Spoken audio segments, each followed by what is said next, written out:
Good day everyone, we're the Loma Group and today we're going to present our study entitled Comparative Analysis of the Academic Performance of Palawan State University's Accountancy Students in Traditional and Distance Modality of Learning. To start, I am Sarata Oblan and I'm going to provide you the background of the study. Education is believed to be of an extreme importance for the reasons that having a good educational background could give you an edge when it comes to society and job career. It could also help you widen your thoughts and knowledge about certain things that will help you establish your future and be more productive.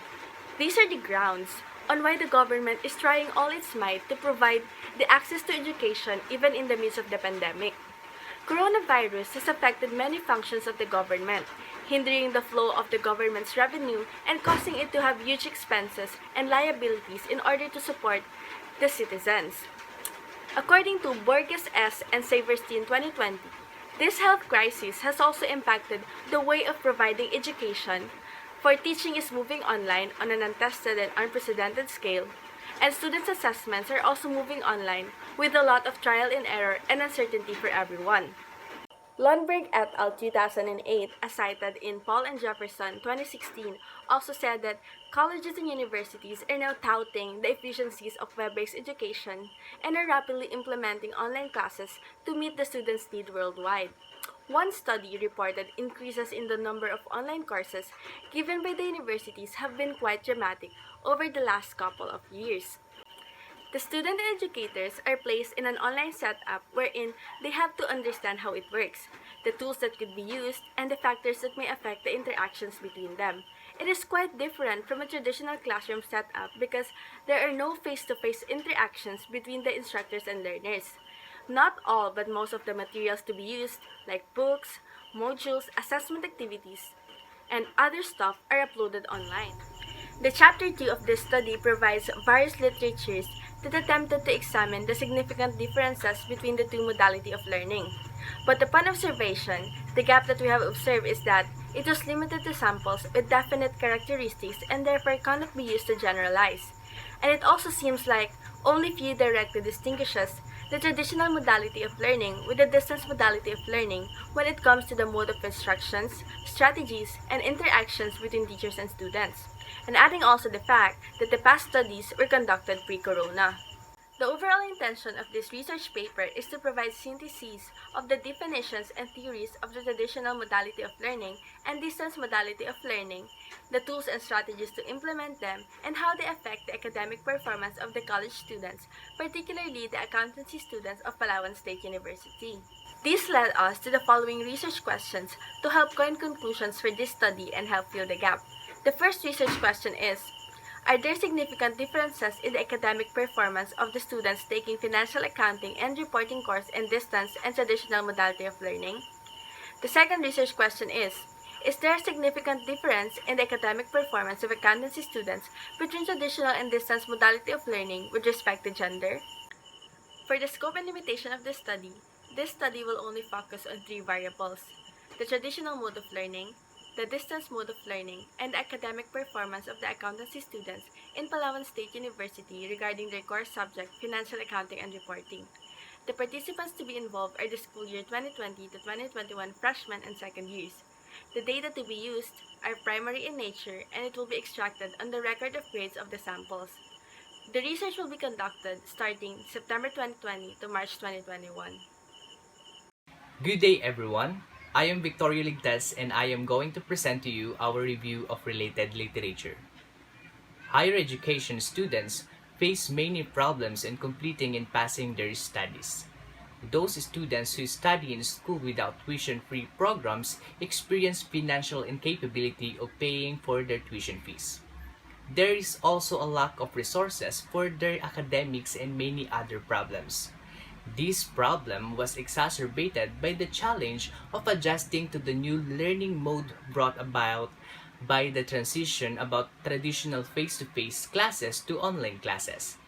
This study is made to know if there are significant differences in the performance of accountancy students in the traditional mode of learning and their performance with online learning modality. Simply, This study aims to know if they can cope with the new way of education they are exposed to or are doing even better or not. This section reviews the literature relevant to this study. It will include an overview of the variables concerning this study. First is the two modes of learning, which includes the distance learning and the traditional learning. The second one is the qualities of the two modalities of learning and their effect in regards to the academic performance of the students. First variable concerning this study is the two modes of learning. There are a lot of ways for a student or learner to acquire knowledge. The two most common modes of learning today are the distance mode of learning and the face-to-face mode of learning, or the traditional one. In order to have a better understanding of the learning modes, we gathered some studies that will help to define them and other relevant topics. One of the modes of learning is the distance learning. Due to the pandemic, in the fact that people were forced and are still forced to adapt to the new normal, it is expected from higher education units to find ways to supply students the knowledge they need and also to provide solutions for the arising problems brought by the pandemic. In line with this, the higher education units decided to implement online learning, also called e-learning and distance learning. Based from the study conducted by Gerard 2016, it shows that online education attracted more enrollees. It offers some advantages to learners that are absent on face-to-face learning modality. The number of enrollees in distance learning or online education is higher than that of face-to-face education because it offers convenience on the part of enrollees when it comes to their schedules and time management. Learners who have other priorities and activities cannot afford to attend face-to-face classes. This is due to definite plans of classes. Many students, especially those in higher education, have other activities to do. Some might have part-time jobs since they are already in legal age for employment and can support their family. And some might already have children.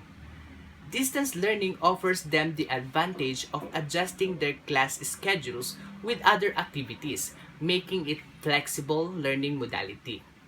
Distance learning also makes it possible for learners to take their classes wherever as long as learners have their gadgets with them and are in place with an internet connection. Learners don't have to travel for a couple of minutes to school or universities, which are problematic to some students living in areas couple of kilometers away from their school grounds. These reasons make distance learning ideal as compared to traditional learning. According to Alvarez 2019, distance learning also allows the student to be more participative in the course's activities. Conventional activities are similar to online activities in a way that virtual world allows the performance of online activities to learn interpretive skills with guaranteed success in learning. Students became more participative in online workshop due to relative lack of identity, making them less afraid to speak. Some students, especially those of younger ages, find it challenging to speak up and share their thoughts when a large crowd is involved. This problem is answered by a lack of identity, which is present in an online setting. Distance learning allows the student to share their ideas without having others see them, and they tend to feel freer to share their opinions about class discussions without fear of being judged or criticized by their peers. How the students involve themselves with the course activities directly affects their overall performance. Lack of identity offered by distance learning modality is relevant to the academic performance of the students. This suggests that modality can have an impact on the learning of the students. Based from Nazarenko 2015, a lot of research has been done on the favorable effect of the use of technologies on the learning process in terms of its facilitation and enhancement. However, based from the study of B. Meyer and M. Pichter 2010, many students opt for the convenience of online study. there is a lack of literature documenting the rationale for students' choice of face-to-face or online learning format. Some studies have looked at the value of online collaborative learning formats versus online individual learning environments, particularly in reading instructions. In a meta-analysis of 36 of such reviews, Sussman contends that collaborative online environments facilitate more significant increases in higher order thinking that do face-to-face learning format, thus identifying online collaborative discussions as a valuable tool that contribute to student learning. According to Castronova 2002, traditional learning, or also called face-to-face learning, refers to the use of teaching and instructional strategies typically found in a teacher-led classroom, including didactic, drill and practice, and expository learning. It is a modality where the students and the teacher are both physically present in the classroom. There are opportunities for active engagement, immediate feedback, and socio-emotional development of learners. In areas under the moderate and high-risk severity grading, this is not possible. However, according to Liego 2020, there are learners with disabilities whose condition required face-to-face instruction. The second variable concerning this study is the qualities of the two modalities of learning and their effect in regards to the academic performance of the students. Modes of doing things can have a significant influence on the actual performance of a particular act. According to Alvarez 2019, conventional activities are similar to online activities in a way that virtual worlds allow the performance of online activities to learn interpretive skills with guaranteed success in learning. Students become more participative in online workshop due to relative lack of identity, making them less afraid to speak. Some students, especially those of younger age, find it challenging to speak up and share their opinions when a large crowd is involved. Learning modalities can have their respective features different from each one offers, like how lack of identity is present in an online setting. This quality can have an effect on how students behave in the class.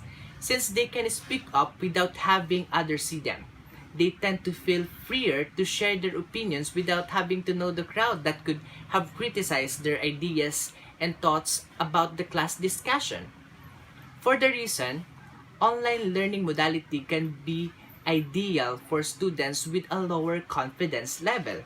The study of Alvarez tried to compare the participants' performance between actual and online workshop where they found no significant difference in both. However, the study has emphasized some features of virtual learning and suggested that said learning modality could be ideal for educational institutions. It offers safe and realistic learning experiences for the students. The said study is linked with the study as identifying of an ideal learning mode is one of the aims of this study. Good day everyone, I'm Joyce Makatama and I'll be presenting the chapter 3 of this paper, the conceptual or theoretical framework. So this chapter presents the relationship between the variables as well as the closely related concepts or theories used to explain how to answer the research problem presented. Variables used in the study include distance learning, traditional learning, and the academic performance of the students. The said variables will be supported by various theories presented in this chapter, which includes the learning conditions theory, the quality assurance model, the theory of constructivism, and the theory of connectivism. Learning conditions theory, gagged in 1986, explained that there are internal conditions, including capabilities already exist in the learners, and the external conditions involving different stimuli that exist outside the learner, such as the environment. According to this theory, the said factors influence how students perform in classes. As mentioned, learning environment is one of those factors, and learning modalities can offer different learning environments which strengthens the plausibility that learning modes can have an effect on academic performance of the students.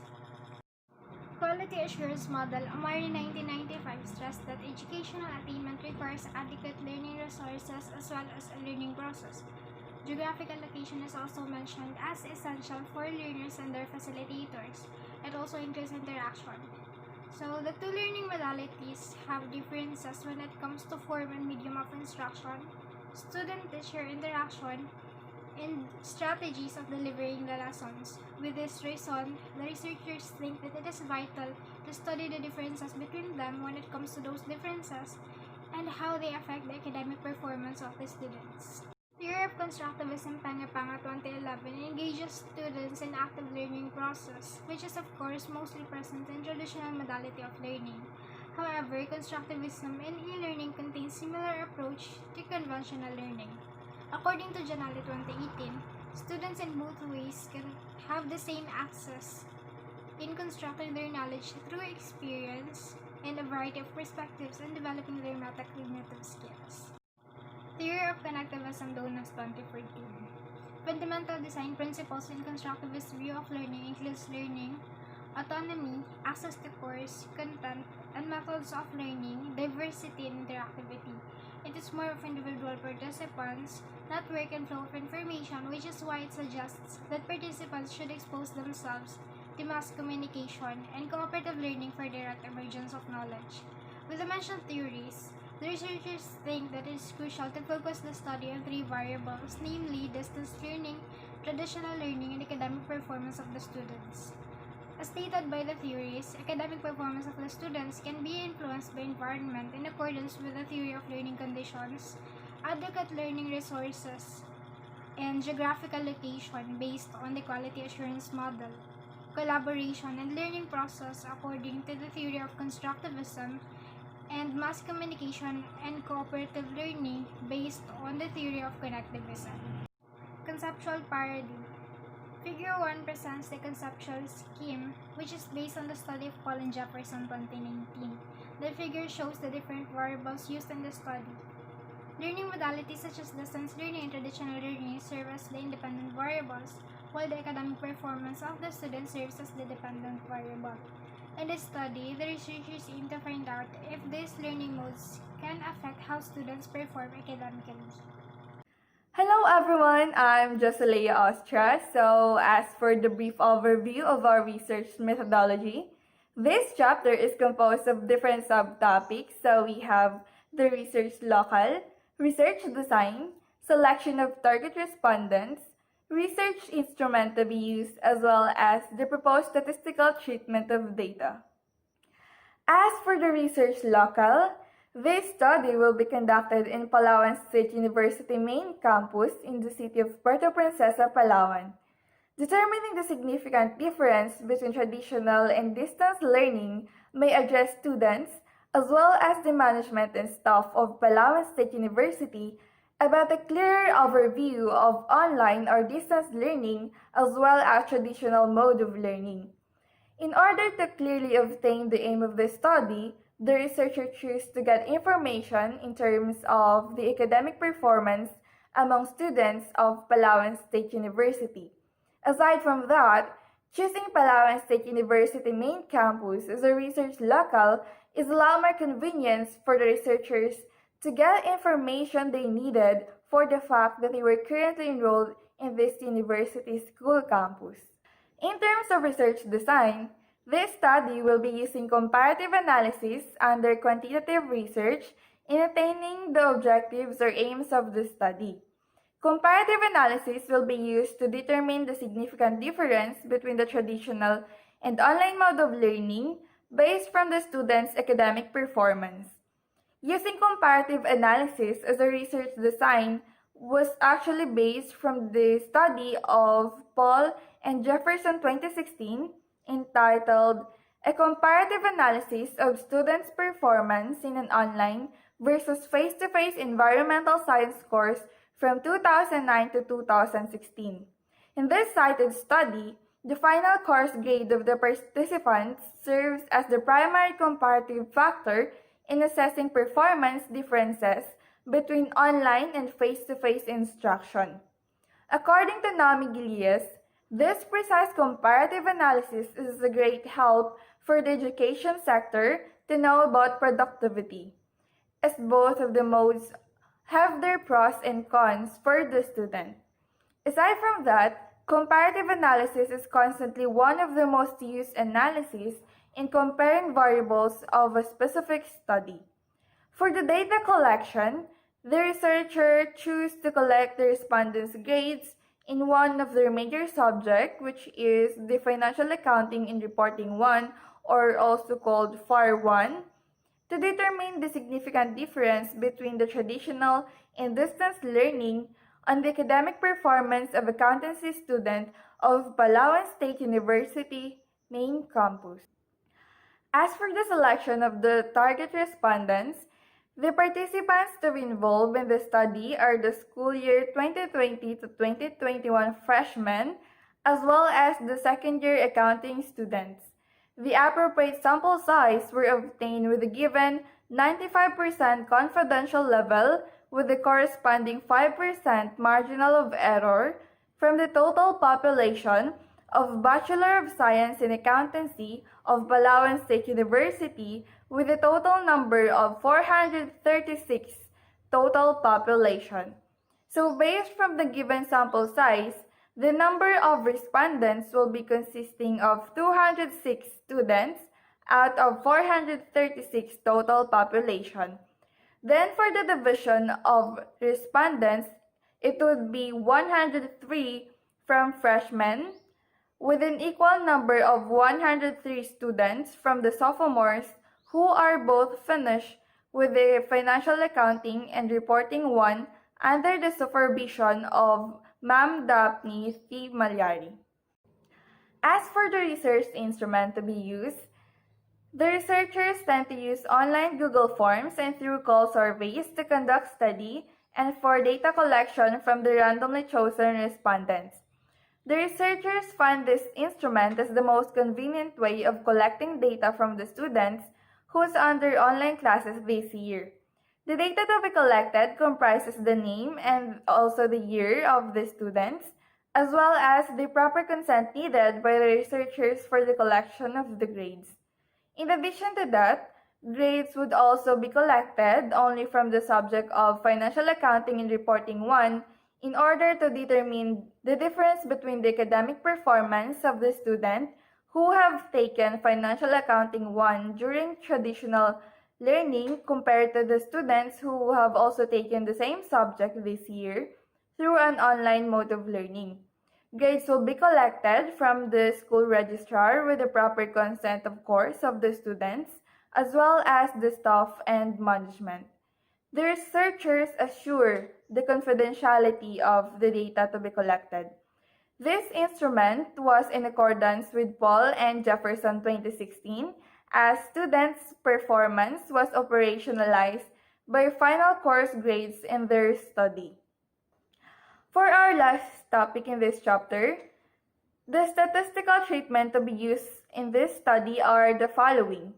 First is the mean, standard deviation, and t-test, which will be used in order to determine whether the two learning modalities affect the population of interest or whether the two groups are different from one another.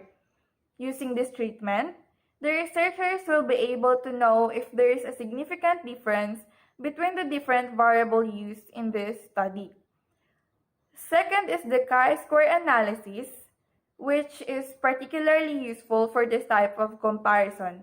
It allows the researchers to determine if the relationship between the teaching modality and the performance of the sample set can extend to the larger population. The chi-square method will be used in order to provide numerical results which are usable to determine if there is a statistical significant difference between the two groups. For the last statistical treatment, the researchers tend to use the two-way ANOVA. So the ANOVA is a useful tool for this particular hypothesis as it tests the difference between the multiple means. Instead of testing specific differences, the ANOVA generates a much broader picture of average differences. The aforementioned statistical data to be used were in accordance of Paul and Jefferson 2016 as they uses the same statistical treatment for their study. So that ends our presentation. Thank you and have a good day.